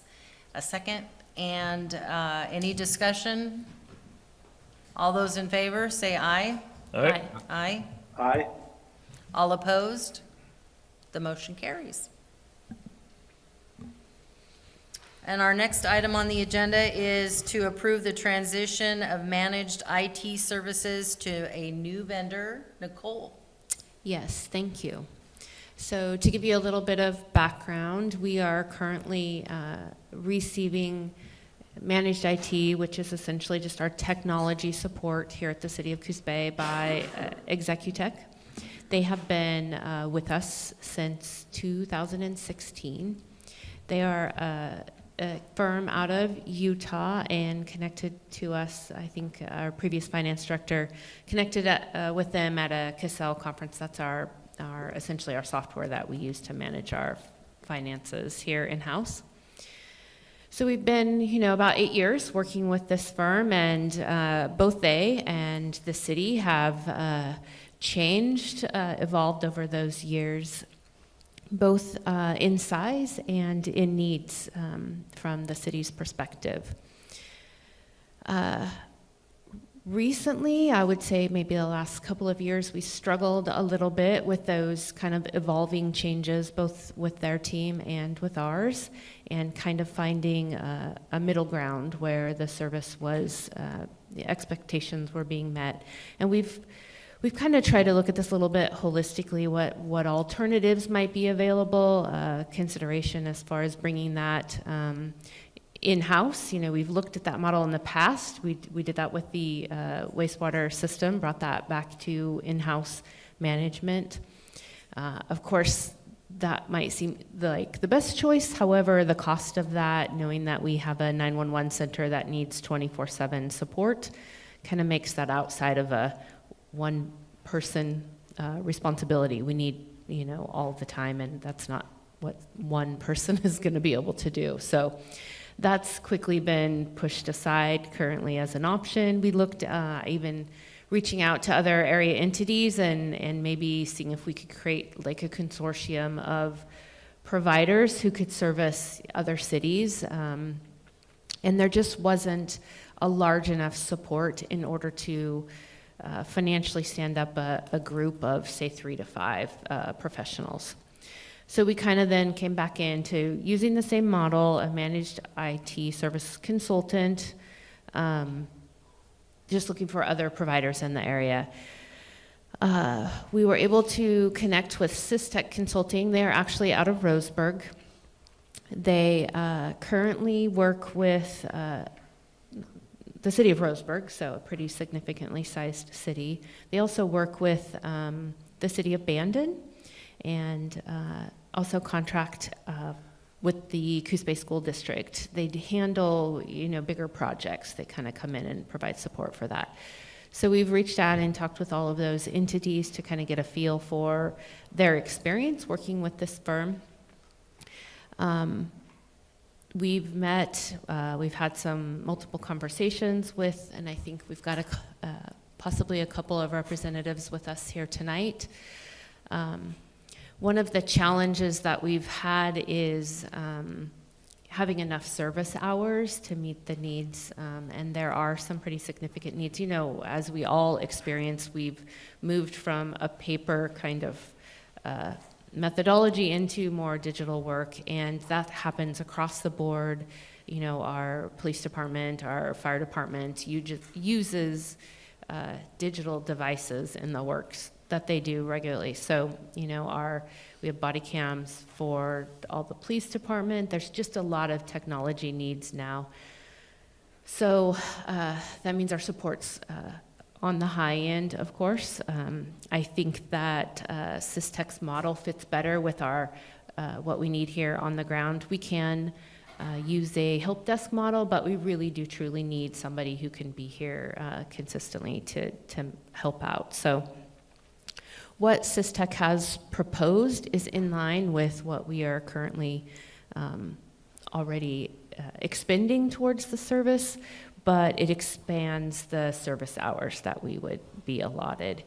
The other piece of this is that they are interested in kind of coming in and looking at this, working with us and quarterly looking at what that hour, that monthly hour support might look like. So that's something we're interested in as well. So at this point, I guess I would take any questions, and I'm hopeful if it's outside of my technology expertise, which is going to happen really fast, that the representatives might be able to speak to that. Okay, I always forget to turn my mic on there. Can everybody hear? No. Any questions for Nicole? Just that I'm glad we didn't go the route of in-house. Even at 2 or 3 when I ran Orca, we had 2 or 3 techs, and one would get sick, and if they work in basically a tech closet together, they both get sick, and now you're just out. So a firm is definitely the way to go for a county of our size, or a city of our size, sorry. I was thinking about Curry County. They went down for 2 months and couldn't do property transactions because they had a bad IT system. So unpleasant. All right. Any of the, Mr. Mayor? Yeah, so the Zacutech, didn't they have an office in Coos Bay somewhere, Nicole? So they do have a local office now. They initially didn't, but they do have a local office. I think they rent some space at the Newmark Center. Obviously, they have some additional clients here in our area since coming in 2016. So I imagine they'll still, maintain a presence here locally. Well, where I'm leading with that is, so does Syntec or this new agency, IT Services, do they have an office locally, or are they going to be commuting from Roseburg?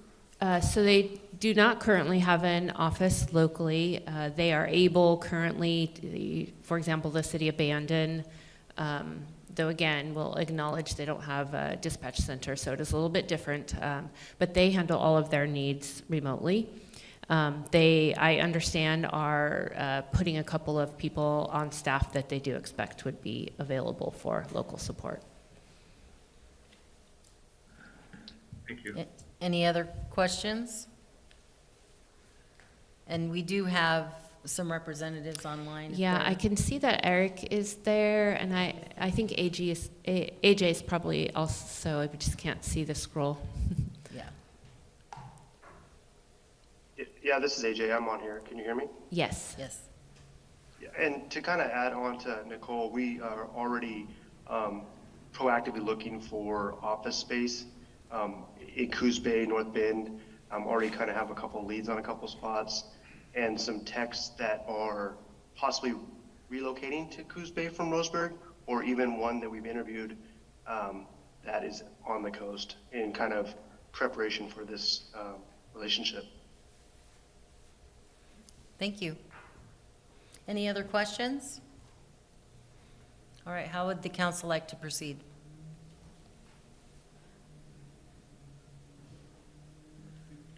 Well, I'll make a motion that we authorize the city manager to enter into a 3-year agreement with SysTech Consulting for managed IT services. Second. All right, we have a motion and a second to authorize the city manager to enter the 3-year agreement with SysTech Consulting for managed IT services. Any further discussion? All those in favor say aye. Aye. All opposed? Motion carries. And that brings us to public comments. So I will read our public comment information. The public comments period is intended for the public to share ideas and concerns. It is not intended for interactive discussion with the council. There may be opportunities for public comment during specific agenda items which we made available. Members of the public are requested to confine their remarks to questions or issues under discussion during that time. During any designated comment period, individuals shall not engage in personal attacks, shall not impugn the motives of any speaker, and shall at all times while in session conduct themselves in an appropriate manner. No person shall make personal, impertinent, slanderous, or unauthorized remarks or become boisterous while addressing the council. And we do have an official timer. If you would like to speak, I have a few people on the comments roster. And first up is Dean Lundy.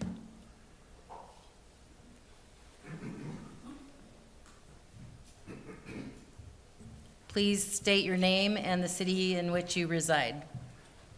Dean Lundy, Coos Bay. I just wanted to thank you all for being so interested in the bike safety. I'd like to, I'm the founder of the Divine Nature Academy, and our goal is mostly with youth, outdoor youth programs. The future goal is sailing and stuff with the Sea Scouts, but right now we give away bicycles to students and almost anybody. And we just received a grant to give away safety equipment, which in this area, they really need helmets and stuff. But I wanted to share with you something concerning mental health and fun bicycle month. I just learned there's a new recumbent bike shop in Charleston where our bike shop is being formulated. And I learned that they took these recumbent bikes to like a care home for Alzheimer's dementia patients and let them ride around on bikes that they normally, stuff. And they came back and they acted normal. So the activity, and so we're going to add that to our grant. We're going to take them out to different rest home type of things. If anyone has an old timer or something that you want to approach us with this, we're going to have 3 or 4 of these recumbent bikes, and I would really like to see if it proves that it helps out dementia type people. Anyway, thank you so much. Very interesting. All right, Chris Castleman. Please give us your name and where you reside. You cheated and gave my name already. I know I did. Chris Castleman, and I reside in Coos County. I was wondering if I could have 5 minutes today. That's a joke. I wanted to talk about Mingus Park. I brought it up at the last meeting, and Carmen Matthews mentioned that there's no problems there. There's no bums, junkies, criminals, whatnot. That was kind of shocking for someone who lives in the neighborhood and someone on the Parks Commission to hear that they don't think that there's anybody there causing problems. So me and a group of people started going there every day. I've been there pretty much every day, sometimes 2 or 3 times a day, just to check on the situation. And some days it's pretty nice. Other days it's not so nice. Some days there's people sitting by the pond reading a book and it's really beautiful, and then some days there's a guy coming out of the woods at me with a spear because I found his camp and he's mad. It needs to be addressed. There's those issues, and then there's also the issue with a bunch of them congregating under the pavilion there that used to be the old restrooms and the barbecue area by the playground. I asked for it to be an agenda item. I don't know if I went through the right channels. I went through our counselor. Can that be an agenda item for the next meeting? I mean, you spent like 20 minutes on equity and Black Lives Matter sort of stuff today, so I think like spending some time on how to fix our park and make sure it's a safe, crime-free, drug-free area for people to go would be good for your citizens. That particular situation at the pavilion, I talked with them and I'm like, guys, why are you here? Like, what's going on? And it's on Facebook if you want to see it, but the guy and everyone around him, pretty much the consensus was, hey, the sign says, and there is a sign right behind him, it says first come, first serve, and they're under the impression that if they get there first thing in the morning, they can sit there all day long, and they do. So I would take the sign down. I would also suggest just saying like, hey, there's like a 90-minute max, like a parking sign, you can park here for up to 90 minutes. Well, you can park your shopping cart and all your crap here for 90 minutes, and if you want more time than that, you got to reserve it with the city manager. So maybe have that on the agenda to change that. I know I saw you guys put up the park rules, maybe make a change to the ordinance for the park rules, something like that, but it has to be solved. I mean, you want the park to be beautiful. We both have the same goal, but maybe we can come together and go about it a different way. So, but again, very disappointed in Carmen Matthews not addressing that and essentially calling me a liar. Thank you. Oh, see, I did it again. Forgot to turn my mic on. Thank you. Can we, pardon me? Sorry. Can we maybe take a look at some of those items that he brought forward? I think there's probably some value to that, and maybe come back.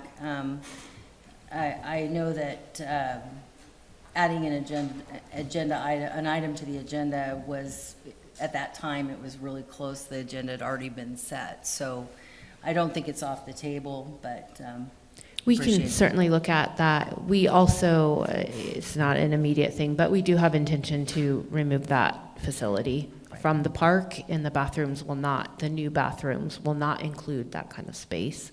So again, not a immediate thing, so there is something to definitely be looking at there, but. Okay. All right. Our next person, Mike Power. Name and where you reside when you get there.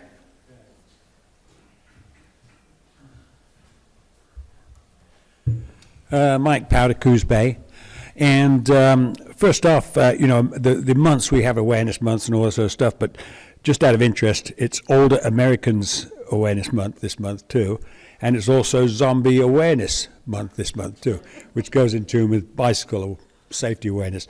I wanted to bring up, I am constantly trying to learn about traffic safety and get a better understanding of it. It started out all I wanted to do was ride my bike on the road and get to the market safely, just a few miles. Almost getting killed several times, put me right on some track that I don't know why I'm here sometimes. But on the 15th of, or is it the 15th? 15th of May, ODOT is having a transportation safety Coos and Curry counties sort of event going on at the casino. Starts at 1 p.m. You have to RSVP for, or you can show up at 4:30. So I ask anybody that's interested at all in learning more about safety, because I'm seeing so many problems here, and every time I look at somebody and say we've got 45 miles an hour going right through the city, and people look at me like, what's wrong with that? Well, they're not walking around a bike. And actually, still cars get dented. It's cars are so sophisticated nowadays, they've got so many airbags and stuff like that, they don't worry. It's everybody outside the car that I'm worried about. And people do get killed. And I'm trying to prevent deaths, and I'm trying to make it a livable place is what I'm looking for. Anyway, that's about it. But if anybody's interested, Coos Mill Casino, 1 o'clock on the 15th, or 4:30. Thank you. All right, thank you. And Dennis? Hi, Dennis. Please give us your name and where you reside. Here to talk about library ballot measure in Mingus Park. Dennis Herrick. I actually live right across the street from Mingus Park. And I want to talk about Mingus Park. But first off, I just wanted to make a really quick comment and request. Myself and another college-educated neighbor were discussing the library ballot issue. And to the best of our ability, we could see that there were, like, you got a $35 million, you got a $27 million, yes or no. I would request that the council just invalidate and say we're not going to count those, we're going to put it on the ballot in a better way in November. Anyway, that's all I have to say about that. Now, I live across the park, across the street from the park on 8th Terrace. That's the street uphill from the ballpark. And we have a very permanent campground in Mingus Park. The parcel map shows the parking across the street from me to be part of Mingus Park. And we have regular people that are there for weeks at a time. And I call up and I complain, and actually, I get a good response from the police department. I try not to be that person who complains every day. And, but I've had good dialogue both ways. The police department's had dialogue with me about some of the goings-ons, and I'm always happy to help.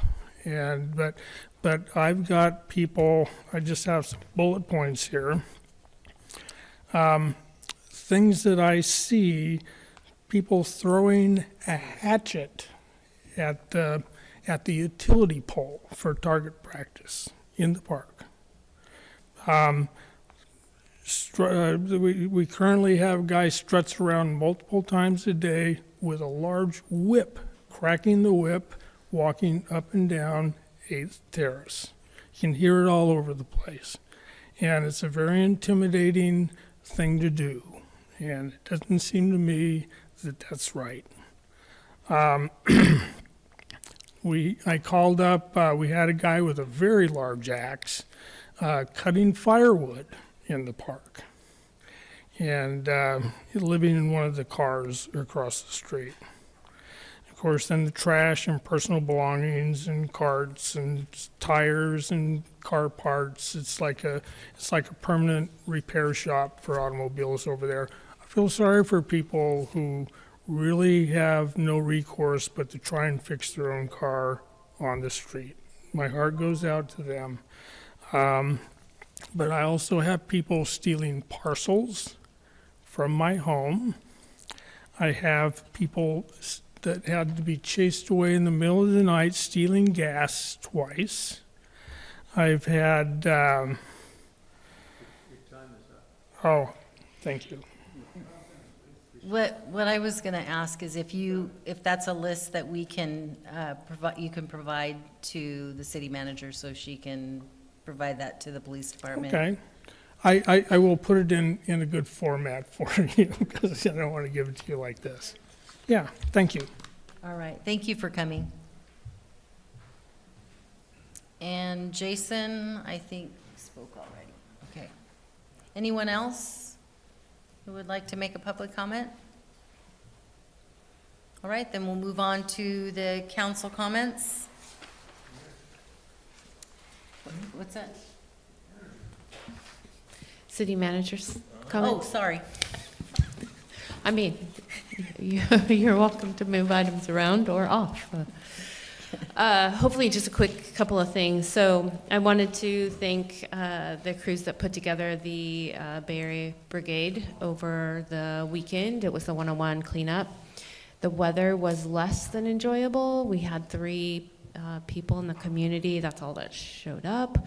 But with only 3 people in the community, plus the team leads for each area, we were still able to gather over 30 bags of garbage. So, you know, heavy lift with small crews. But I also wanted to share a couple of grant opportunities that we have asked for some assistance with, and I understand we've got an award for. One is through HUD, and I think we've talked a little bit about this over the last several months, potentially looking at an efficiency study for, you know, our permitting process, things like that. They are willing to come in and do an evaluation, working with our team. It's going to take a little bit of time because they're going to do it with a pretty wide scope, but we've just been notified of that. They will also help us kind of do some fiscal review and planning process, so that will be helpful as well. And that's kind of kudos to both Chelsea and Melissa working with that team to kind of get that project moving forward. And then this is maybe going to need some depth added by the fire chief, but we put in for a grant with BOLI. It's an apprentice program. Originally was not a big thing across the state, but then as it grew a little bit, there was a lot of interest. And so what we were really hoping for initially, we had to scale back just a tad, but I think 5, can you remind me how many we're going to be able to bring some folks on under that to work with the department. It's, costs are covered, but I can't remember the numbers exactly. Yeah, so the apprenticeship program is a program through BOLI, Bureau of Labor and Industry. Our grant award was for just short of 1.6 million for 5 employees for 2 years. So it's an apprenticeship program similar to like an apprentice plumber or electrician. There are no required skills to be hired. They would receive 73% of a starting firefighter's salary for the first year, 80% the second year as an apprentice, and then at the end of the 2-year program, they would be given a certificate of journeyman, and then there's no promise of hiring, although it's a great pool for us to look at if we have openings, but it also makes them very marketable around the state. So it's a great program. There are 3 departments, us, City of Corvallis, and Umatilla Fire District are all participating in the program this year. Questions? Excellent. Thank you. So I guess I just would want to round out that a little bit with just recognizing, like, we're looking at ways that we can kind of build capacity without adding a constraint on the community in itself. So, kudos to kind of thinking outside the box where we can add capacity. We are going to participate this weekend in another kind of community event. There is a competition. It's a Family Feud competition. Coos Bay, North Bend, and DHS have teams that will be at the Egyptian Theater on Saturday from 2 to 4. Coos Bay and North Bend will face off initially, with the winner facing off with DHS for grand seating as the smartest in the community, the team. Family Feud, and it is a event that's set up by United Way Foster Families of Coos County. I think Coos, Curry, I can't remember their exact title, but it's a event to support that organization. So. And then the last thing I was going to ask, and this is maybe a bigger conversation, is around proclamations. We've had a number of them recently, and it's really, it's tough to find where we want to land with the number of them, because there are a lot of great things that we'd like to support and acknowledge in our community. The recent city managers listserv had this question, like, does anyone have a policy around that? So I'm going to gather some of that information, kind of walk that through with city attorney's review, and then potentially come back if there's interest in that to kind of help you guys provide me with some guidance on what you'd like to see come before you. Thanks. And Appreciate that's what I have. Okay. All right, on to council comments, and the guy who always gets to go last, I wondered if the mayor wanted to go first tonight. I'd be glad to. So, first of all, thank you, Stephanie, for stepping in and filling in for myself and Lucinda both. And then I also want to remind everyone that I am out of town tomorrow, so we won't be having the mayor's talk. I know that we publicized it, but I just want to make sure that I reiterate that again. I hate to have people show up and we not be there to accommodate them. So, but the following Wednesday after the council meeting, the next council meeting, we'll be there and we'll get it back on track and try to keep it going all the time. I know that we all received our ballots, and one that's important to me, and I know others in this community and county, is the safety levy for the jail. All the county commissioners have supported this. I have also reached out to all the mayors in the county, and we signed a letter in support of this also, showing how much it is needed in our communities and different cities throughout the county.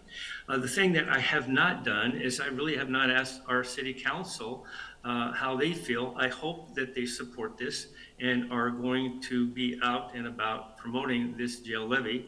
I think it's important. I think it's critical. It can help with our crime. With Measure 110 being addressed and changed with the legislature, I think it will, I know it will impact that jail more and without having extra beds and this levy in place, it's going to be a detriment, I believe. With that being said, just to confirm my feelings, I'd like to see Chief Chapinar give me a comment about how he feels this would be impacted if it passes or if it does not pass.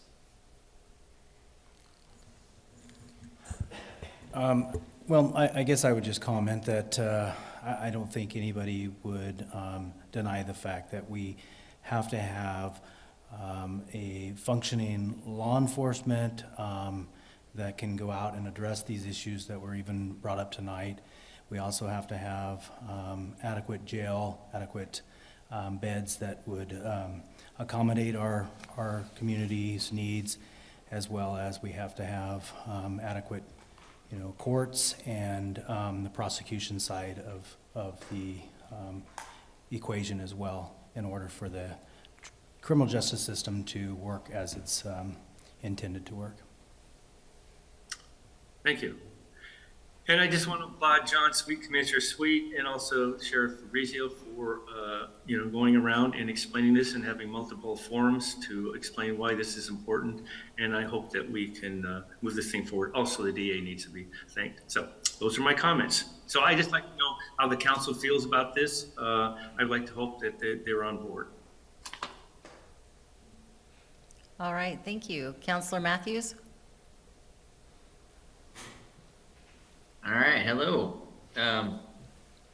Well, long meeting, good meeting, lots of good stuff going on.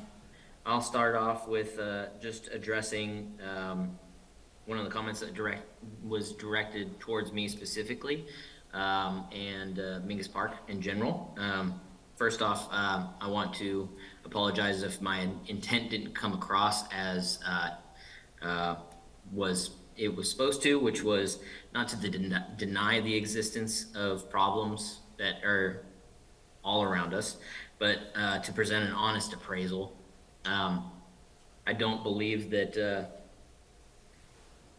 scaring people from public spaces by dramatizing or dramatizing or exaggerating issues helps, and it kind of defeats the purpose of maintaining the public in public places.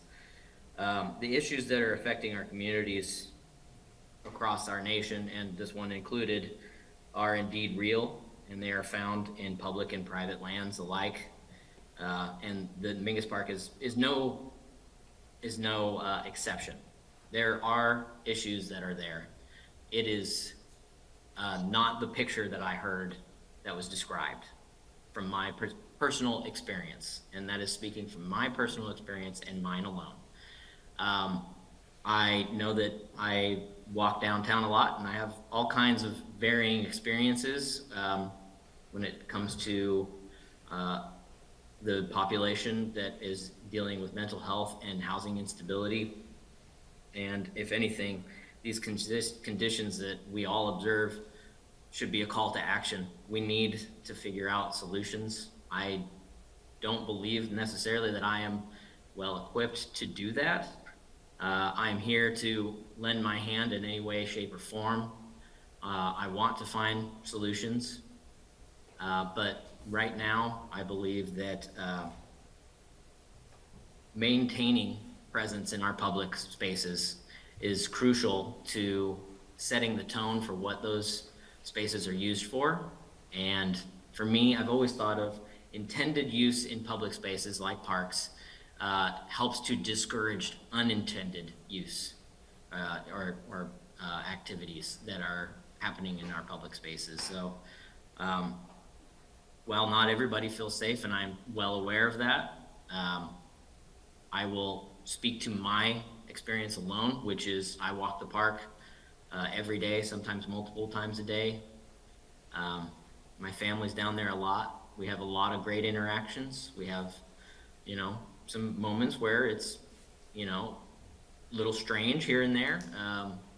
But all in all, it's a beautiful park, and the Parks Commission is working on making it so that we have a better facility for the users that are being there on intended use purposes.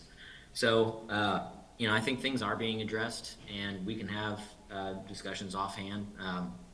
Chris Castleman, I would love to have a chat with you if you'd be willing.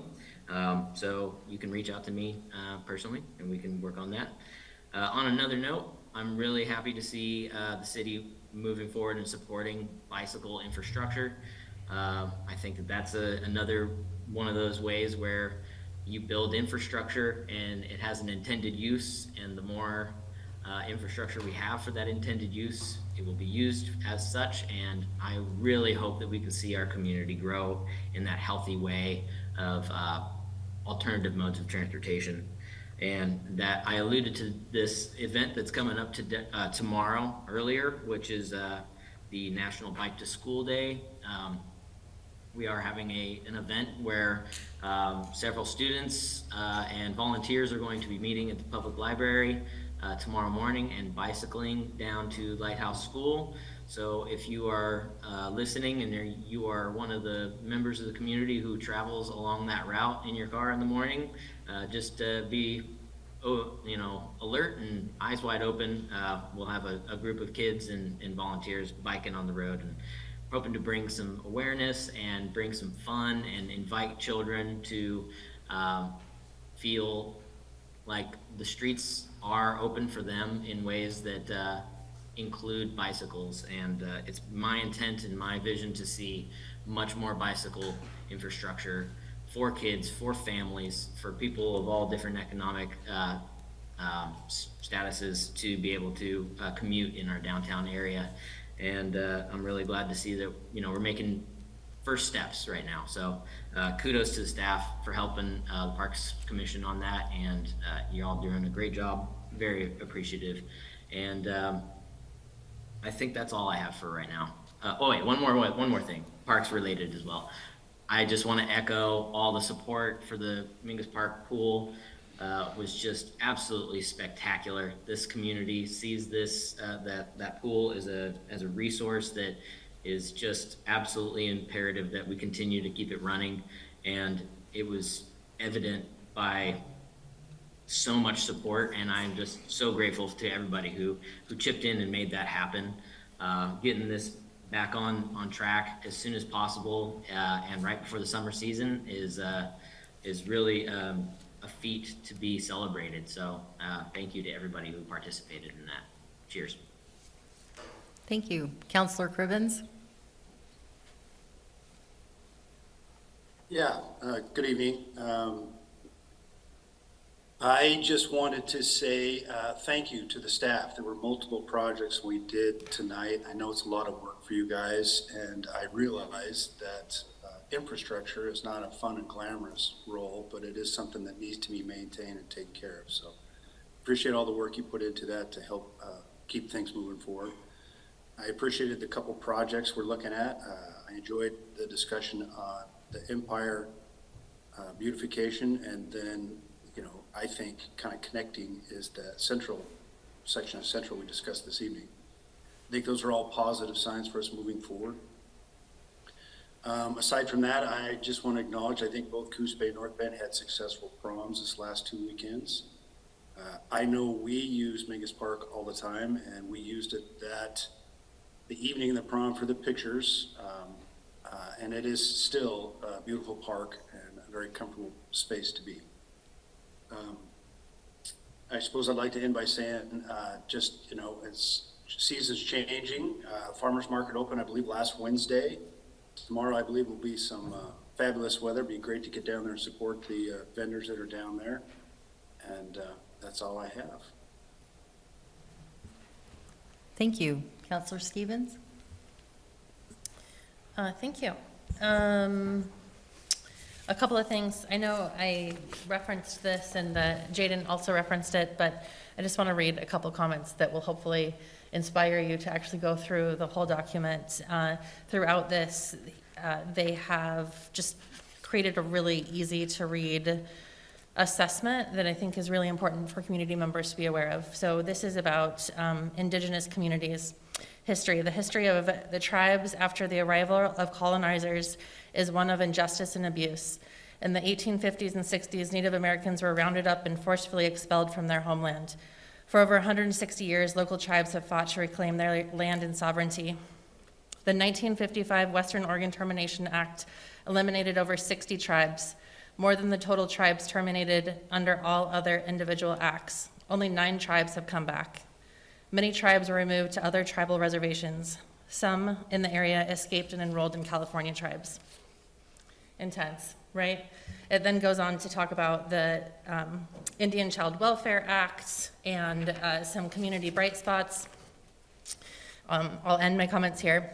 What would thriving look like for Indigenous communities? Clean air, healthy forests, thriving ecosystems, tribal sovereignty, celebration and preservation of Indigenous cultures, awareness beyond tribal communities of issues facing tribal communities, access to health and wellness services, as well as cultural representation and activities. I hope that we can keep that in mind as the city and how we can help celebrate our local tribes. All right, thank you. Councilor Farmer. Yep. Just a couple things. I'd like to encourage folks, if they have the opportunity, to attend the Southern Oregon Coast Housing Summit. It's going to be on May 13th.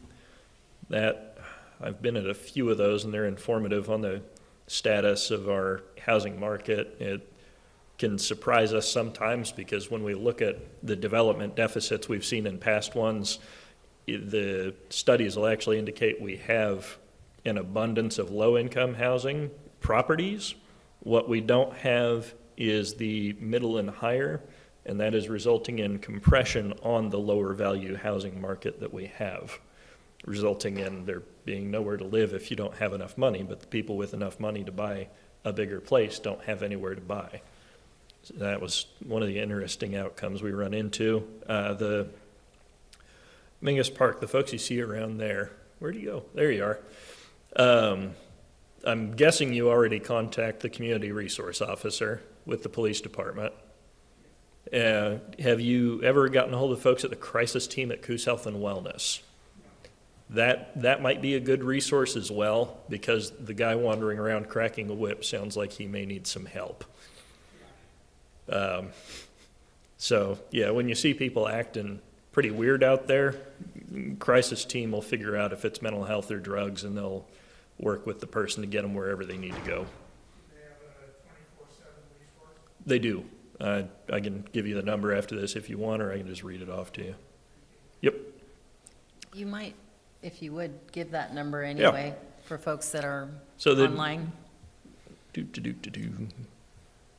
That one came up for suicide. It's the general number for Coos Health and Wellness is one of them.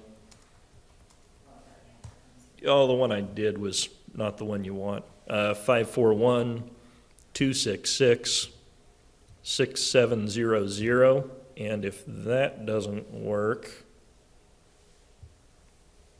we have 266-6777, and one of those should get a hold of somebody.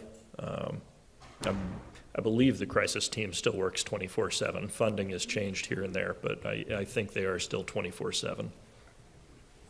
And we'll want to check out the governor's, I saw a news article, the governor signed approval for an emergency housing stability and production package. And it said they approved 44 projects, but I don't know which projects.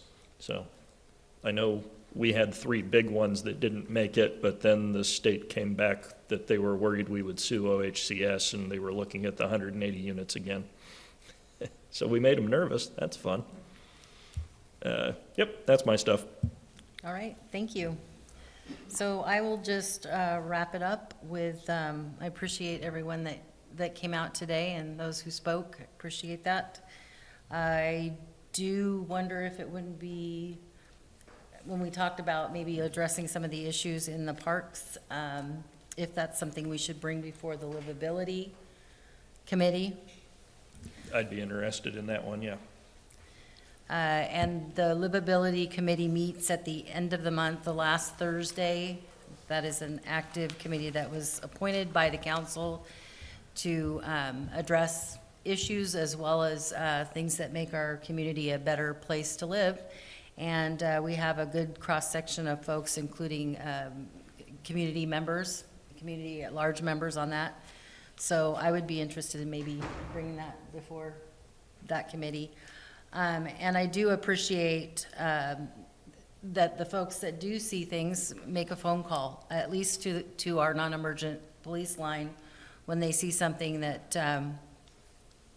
that may be questionable. It's important to let our law enforcement know so they can look into it and, you know, address it if it needs to be addressed.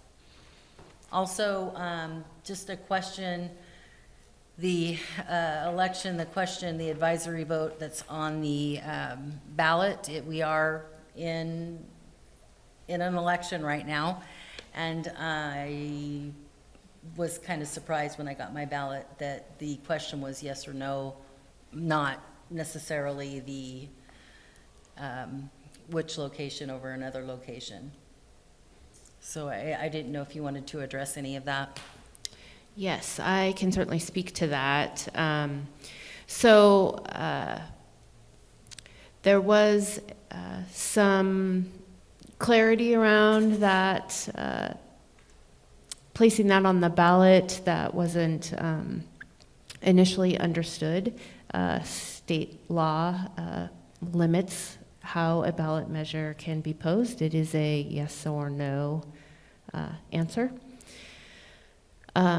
So, you know, as it's posed, there is a validity to that question in that, is there yes support for either location or no, so not support. So it is a piece of information we will still glean. So it is giving- it is still giving us some information, and it, you know, can help inform how we move forward, you know, in the coming months as we lead into November, if that's, you know, the path that we're going to choose to move forward with. So it's not clearly identifying a location, but it is going to tell us, you know, where our support lies. Okay, perfect. And then, as Councilor Cribbins mentioned, Farmers Market is open for the season in downtown Coos Bay. And so it looks like some great weather for the rest of the week. And I hope everyone gets a chance to get out and enjoy that. And I agree with Councilor Matthews. The intended things that we do in those public spaces, I think, can assist in some of the unintended situations that we see. And so I hope that you'll get out and enjoy the weather.